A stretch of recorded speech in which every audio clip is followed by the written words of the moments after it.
नमस्कार मैत्रिणींनो, कशा आहात तुम्ही? आय होप की तुम्ही खूप छान असाल.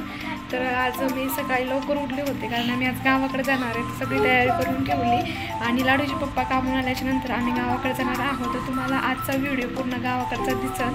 तर चला मी तुमच्यासोबत सगळ्या गोष्टी शेअर करेन. आमच्या गावाकडचं घर, आम्ही गावाकडे कसं राहतो वगैरे.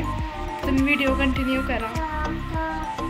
गावाकडे निघालो होतो आम्ही, पण गावजवळ आल्याच्या नंतर ना मग इच्छा झाली की रस प्यावं म्हणून, कारण खूप ऊन पडलेलं होतं आणि धूळ वगैरे. आमचा जो रोड आहे ना गावाकडे जायचा तो खूप खराब झालेला आहे सध्या, कारण रोडचं काम चालू आहे आणि आदळे घेऊन खूप कंटाळा आला. तर म्हटलं थोडंसं थांबावं आणि रस वगैरे घेऊन मग कंटिन्यू करू आपला रस्ता.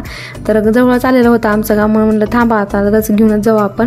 आणि लाडूला पण फार आवडतो हा ऊसाचा रस. मग थांबलो आम्ही.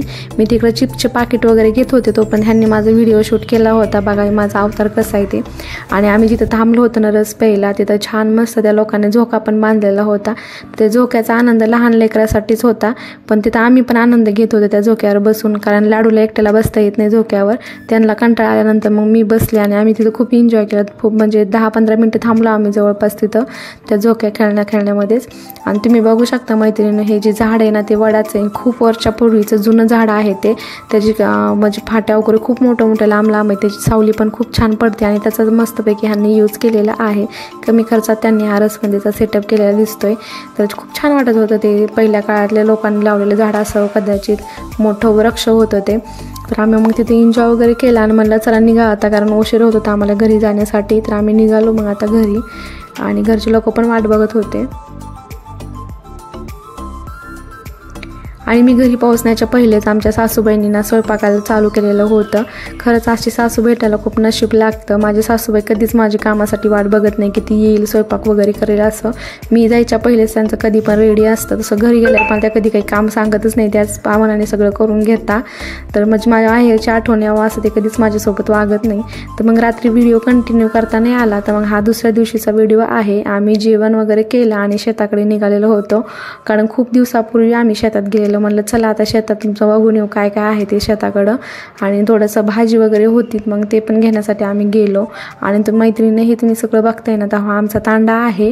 पूर्ण घर असं शेतामध्ये आणि खूप छान वाटतं गावाकडे गेल्याच्या नंतर. पाणी वगैरे आहे तर पूर्ण सगळीकडे हिरवळच आहे, कारण आमचा जो तांडा आहे ना तो एक नदीच्या शेजारी म्हणजे काठावरच बसलेला आहे. नदीच्या अलीकडच्या साईडला आमचा तांडा आहे आणि पलीकडच्या साईडला आमचे शेत आहे. तर तुम्हाला मी दाखवते पुढे गेल्याच्या नंतर. नदीच्या पलीकडे जाण्यासाठी ना एक छोटासा ब्रिज केलेलं आहे त्यांनी. त्या ब्रिजवरून ना गाडीवरून आम्हाला पलीकडे जायचं होतं. मग पण मी आणि माझी नणंद आम्ही अलीकडेच उतरलो, कारण त्यांना सवय आहे पण मला भीती वाटत होती, त्याच्यामुळे मी उतरले खाली. तर हा जो छोटासा मुलगा दिसतोय ना, तर तो लाडू नाही आहे, तो माझ्या नंदेचा मुलगा आहे. तर लाडू आहे ना त्याच्या काकांसोबत समोर गेलेला आहे. घरी आलं ना तर त्याचे काका दिसलं ना तर तो आम्हाला बिलकुल विचारत पण नाही आहे. तर हे बघा आम्ही तिघजण ना पायी खाली उतरलेलो होतो, कारण म्हणलं दगडा बिगडा नसलं तर पडायचा आणि मग वांदे व्हायचे आपले. तर त्याच्यामुळे आम्ही उतरलो आणि पायी चलत होतो. तुम्हाला समोर दिसते नदी. ती सध्या तिथं पाणी वगैरे नाही आहे, कारण आता उन्हाळा चालू झाला आहे म्हणून पावसाळ्यात त्याला पाणी असताना ते पूर्ण वरपर्यंत पाणी येतं तिला. तुम्ही तर अंदाज लावू शकता. हे सगळं जिथपर्यंत पांढरं दिसतं ना तुम्हाला तिथपर्यंत पाणी असतं आणि खूप मासे वगैरे पण असतात त्याच्यामध्ये. तर मी ज्यावेळेस पाऊस वगैरे पडला नदीला पाणी येईल ना त्यावेळेस पण तुम्हाला हा व्हिडिओ करून दाखवल मी किती पाणी वगैरे येतं ते.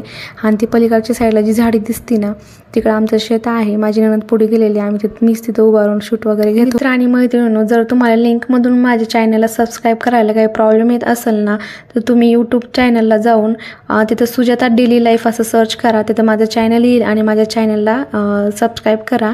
कारण कसं आहे प्रत्येकाचंच ना क्रोमवर अकाउंट नसतं यूट्यूबचं, त्याच्यामुळे ना थोडंसं साईनअप वगैरे काहीतरी मागतं ते.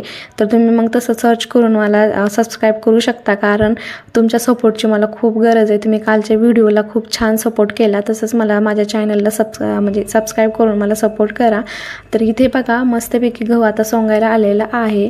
आणि हे आंब्याचे झाड आहे ना तर ते नवीनच आहे, पहिलेच वर्ष आहे त्याला कैऱ्या आलेल्या. तसं आमच्या तिथं 2-3 झाडं आहेत, पण त्यांना म्हणजे खूप जुने झाड आहेत ते. आणि इकडे बघा मी व्हिडिओ तिकडे शूट चालू होतं, तर आमच्या आहोने तोपर्यंत कांदे घेतले काढून आणि माझे दीर हरभरा काढायला तिकडे गेले होते. आम्ही आमचं सगळं सामान घेतलं आणि आता घरी आलो, कारण आम्हाला खूप लेट झालेलं होतं आणि रिटर्न वापस पण जायचं होतं. तर मग आम्ही सगळं पॅक केलं आणि निघालो. हे माझ्या सासूबाईंनी माझ्या गळ्यातलं पण गाठून दिलं. तर आता निघालेलो होतं आम्ही घरी रिटर्न वापस. तर आजच्यासाठी एवढंच होतं. जर तुम्हाला आवडला असेल माझा व्हिडिओ तर लाईक करा, सबस्क्राईब करा. बाय मैत्रिणींनो.